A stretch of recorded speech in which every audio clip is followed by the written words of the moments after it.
This Le'Veon Bell situation has been dragging on for several months. It became clear that the offer that Pittsburgh was willing to give Le'Veon was not what he wanted, and that's why he sat out the entire 2018 season. The obvious reason for that from Pittsburgh's perspective is they probably just didn't feel like paying a halfback that much money. But while they didn't want to give a halfback big money, I have a feeling some other teams will. So now I'm going to talk about 5 teams that I could see Le'Veon Bell going to. However, before I do that, let's talk about what makes Le'Veon Bell so good to begin with. On a play like this, one of the key matchups you're going to want to look at is Pittsburgh's going to have their right guard take on New England's nose tackle. They'll then send their center up to block a linebacker, and everyone else in the line will have one-on-one matchups. Then they can just send their fullback up to block the other linebacker, and if everyone makes their blocks, they could be in good shape here. But one of the things worth noting is that this is actually going to be a bit of a long play to develop. The time it will take for a fullback to move out and block a linebacker is a bit more time than it would take for maybe a center or a guard to do that, since they'd already be on the line. So that's where Bell's patent patience comes in, as he's able to simply just wait. As of right now, if he tried to run straight through, there is definitely a gap that he can run to. However, look what happens after he waits just a little bit of time. Pittsburgh's offensive line has more time to get Patriots out of the way, and Bell is able to run through a much bigger hole. He isn't able to fully cleanly get through that gap, however, he picks up enough to gain some decent yards for the Steelers. While he is a running back, that's not the only way Bell can beat you. On a play like this, for example, Pittsburgh actually has an empty backfield, and Bell is going to be lined up as a receiver. They're going to be going up against a cover 3 zone, and those are the routes that the Steelers will be running, and this is actually a pretty good way to beat a cover 3 zone. Because as you see, the Bengal who's in charge of guarding the flat on the bottom half of the screen will likely go deep, as there is a route just past his assigned zone, and this could allow Bell to get wide open underneath him. That ends up being exactly what happens, and Bell runs his route well, and also then runs over a guy before going down. It's not the craziest route you ever see, but it goes to show that Bell can be effective in the passing game as well, and that's a huge way he's able to make some opposing defenses fear him. Those are probably Bell's 2 greatest traits. It's his patience and his ability to help teams out in the passing game. So let's take a look at what teams could benefit from having him on their roster, and one team that jumps out at me is the Houston Texans. And also, just to be clear, these aren't in any particular order. Unlike my Antonio Brown video, I'm just picking 5 teams that this could make sense in no particular order. So just the first one I just happen to be going with is the Houston Texans. But anyways, as you see on a play like this, Houston's going to have their left guard have a one-on-one matchup with an interior lineman, and then they're going to send their left tackle up to block a linebacker, and they're going to send their center over to the right to block another interior lineman. From there, they can pretty easily just have their right tackle have a one-on-one matchup with an edge rusher, and then what they're actually going to do is pull their right guard over to the left side of the screen, and they're going to pull a tight end over to the left side of the screen. There's a lot going on here. The reason why you want to have all these offensive linemen move around is it can give you better leverage to make a block, as you could be getting a better angle to make that block. However, the obvious disadvantage is it's going to take longer for you to get to your block. Lamar Miller shows you exactly how this play can be effective by the patience he shows on this play. He's very relaxed, he waits for things to work, and then he's able to just run through that gap and pick up a big gain. So if he can be effective in this offense, imagine how effective one of the best to ever do it could be in Le'Veon Bell. But not only do I think he could help Houston in the running game, I think he could definitely help them in the passing game.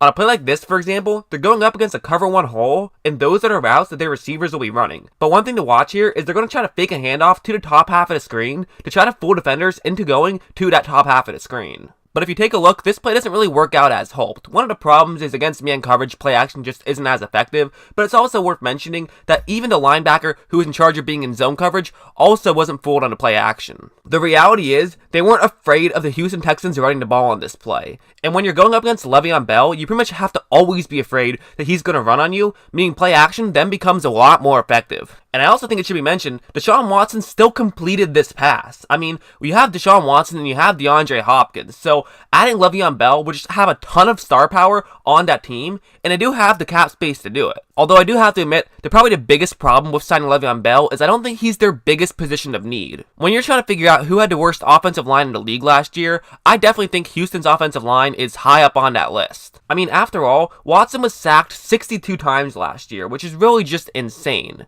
And while he deserves some of the blame for that, I do think they have to work on patching up the offensive line before they look at trying to get a guy like Le'Veon Bell. However, I think that if they did get Le'Veon Bell, he would be a huge addition to that offense. So from one AFC South team to another, let's talk about a team that has so much cap space that they could be spending money like Jordan Belfort if they wanted to, and that's the Indianapolis Colts. They have a really good offense, and I do like Marlon Mack, even if he isn't necessarily a household name. However, take a look at this play as to where Le'Veon Bell could definitely help them. They're going up against a cover 2 zone, and those are routes that their receivers will be running. At this point, it's pretty simple. Luck just hits his halfback in a flat, which is pretty much guaranteed to gain some yards, but what's really key here is if that halfback can get around that Texan, then he could be off for plenty of yards. One broken tackle can mean a ton here. But unfortunately for Indianapolis on that play, Mack wasn't able to get around that defender, and he was able to get stopped for a short gain. This would not be a fair play to blame Mack for. It's not like he had a bad play by any means, but I think this goes to show how a great player could turn a okay play into a great play if you can just make one move. The reality is nobody makes a man miss every single time, but Le'Veon Bell makes a man miss a lot more than any other running back in the league for the most part, with the exception of maybe a couple other guys. So adding him can easily turn 2-yard gains into 20-yard gains. This next play is another way he could help out Indianapolis, because as you see, the Colts have no one in the backfield and have 5 men on the line. They're going up against a cover 1 hole, which is actually perfect for this play, because as you see, it's going to end up being a screen pass where they send a receiver out to block, and they're going to send 3 offensive linemen also out to the bottom of the screen to block as well. Luck simply passes it to Hines, who's able to run as fast as he can and pick up a decent gain. Really, the Colts love to run plays like this, and I could definitely see them being very effective with having Le'Veon Bell be the guy who gets the ball too. Even if he doesn't end up getting the ball, it could be a great distraction as he could be on the opposite side of the field for where you want to run this play, and it could cause defenders to pay more focus to that side of the field, and then it could just throw to the other side of the field and pick up more yards. I think it would be interesting if he ended up in Indianapolis. I'm not fully sure if that's the direction that Indianapolis wants to go to. However, I think at least from an X's and O's standpoint, he could definitely be a big benefit to their team. Moving on to the third team I could easily see Le'Veon Bell fitting in nicely with,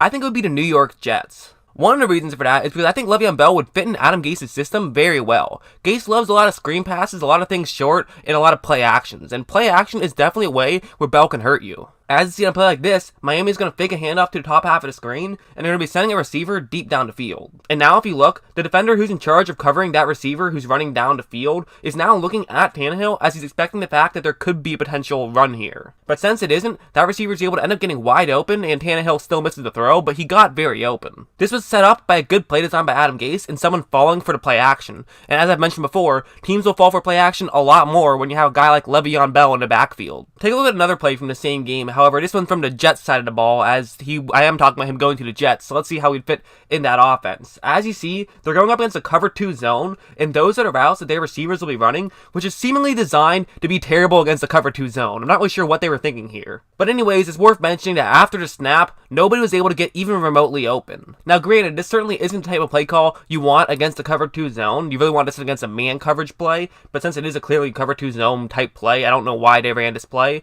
But regardless, Le'Veon Bell could help them here if he was a receiver running one of those routes. However, if he throws it to Le'Veon Bell, who could then potentially make a move, again, not a huge chance, but at least it has a chance, whereas this play right now has no chance whatsoever. This ended up being a sack, and of course the reason for it isn't because they had a lack of a good receiving halfback on display. The reason for it was the bad play call, or the play call, I shouldn't say the bad play call, the play call that didn't work out. But New York could have potentially gotten bailed out had it had Le'Veon Bell. So moving on to another team that could definitely use a good halfback and has a new head coach, let's talk about the Tampa Bay Buccaneers. And really the reason why I think this would make a ton of sense is because even though the Tampa Bay Buccaneers don't have a ton of cap space, Bruce Arians loves to use halfbacks in his system, especially through the passing game, which is why I think Bell could be such a huge addition if they got him. Like on a play like this, for example, Arizona's in 5 wide here, and they're going up against a cover 2 zone. And it's actually pretty simple what they're going to end up doing. They're going to have a receiver run a route right there, and what's really important about that is it's not going to draw that defender who's in that zone to follow that receiver. Because if he doesn't, the receiver could then just end up getting wide open in the middle of the screen. But since he's doing that, Arizona can simply just send their halfback right in the middle of that zone, and he could be wide open even though he's in the middle of a zone, because the defender who's in charge of guarding that zone can't really play where his assigned zone is. Another way I think Bell could help them out is something like this. As you see, this is the blocking concept that Tampa Bay is going to be running, and it's pretty simple. It's just everyone has a one-on-one block. Well, I don't hate Peyton Barber as a running back. I do find him to be a bit of a one-dimensional type running back. I know Le'Veon Bell is all about patience, but one of the key things to that patience is that when he does decide to get going, he can get going very quickly. However, Peyton Barber isn't able to do that on a play like this, and he ends up not getting a ton of yards, even though he did have a hole to run through. Admittedly, not a huge hole to run through, but a hole to run through nonetheless. He just doesn't have the acceleration to get through that quickly, which is partially why he was an undrafted free agent. Barber definitely has his strengths too, specifically at being a downhill running back. However, Tampa Bay shouldn't be expecting him to be able to do it all for their team. They would certainly be a lot better off if they had Bell running these types of plays, and then maybe save Peyton Barber for some short yardage type situations. Another team that I think would make a ton of sense, even though I haven't seen it get talked about that much, would be Green Bay. I think Green Bay feels a huge amount of regret for not giving up more assets to try to trade for Khalil Mack, even though I'm not even sure if that would be the best decision given where they're at. Granted, that is a totally baseless claim, and I have no evidence to back that up, but that's just sort of what I'm thinking in my head and what makes sense to me. Again, totally baseless, so don't really read into that too much. However, I want to talk about how he could fit into their system very well. But first, we have to talk about their system itself, which is the Matt LaFleur system, and one of the things LaFleur loves to do is run the football. As you see on a play like this, it's a zone blocking concept, meaning that there's not an initial hole for the halfback to run to. It's all about the halfback finding a hole where he could run through eventually. And as you see, it takes a minute for a hole to open up. There really isn't anything on that right side of the screen, so what Henry's going to instead try to do is run to the outside. It's a pretty good play by Henry. He's aware enough to figure out what's going on and gains about 5 yards because of it. Nothing game-changing, but pretty solid. However, if he had Le'Veon Bell's speed and Le'Veon Bell's quickness, he probably could have turned it into something game-changing. And while Green Bay does have a good running back in Aaron Jones, I still think Le'Veon Bell could be a significant upgrade from Jones. Like on a play like this, for example, that's the blocking concept that Green Bay is going to be running, and as you see, it's pretty much all one-on-one blocks. The whole goal is to basically just hope that everyone can make their blocks, and as of right now, that pretty much seems to be exactly what's happening. Jones has two options where he can go. He can go to the right, or he can go to the left. Looking at this still image, it probably takes you a few seconds to decide what would make more sense for him to run to. However, Jones didn't have that time. He had to make a split-second decision and ended up basically running straight into the center, which was just the worst thing he could have done on that play. I think part of what makes Bell so smart is he's able to figure out which hole to run through very quickly. So him in that LaFleur offense would make a ton of sense. And then you can also throw in Jones to be splitting carries as a number 2 halfback, and it could be very bad news for opposing defenses. But anyways, those are just the 5 teams that I think would make sense. Obviously, there's going to be some teams I left out. I'd love to know which team you guys think that I left out that I shouldn't have left out. And also, what team would Le'Veon Bell not be a good fit at all on that I've left in my video that you think would make no sense. I'd love to hear what you guys think.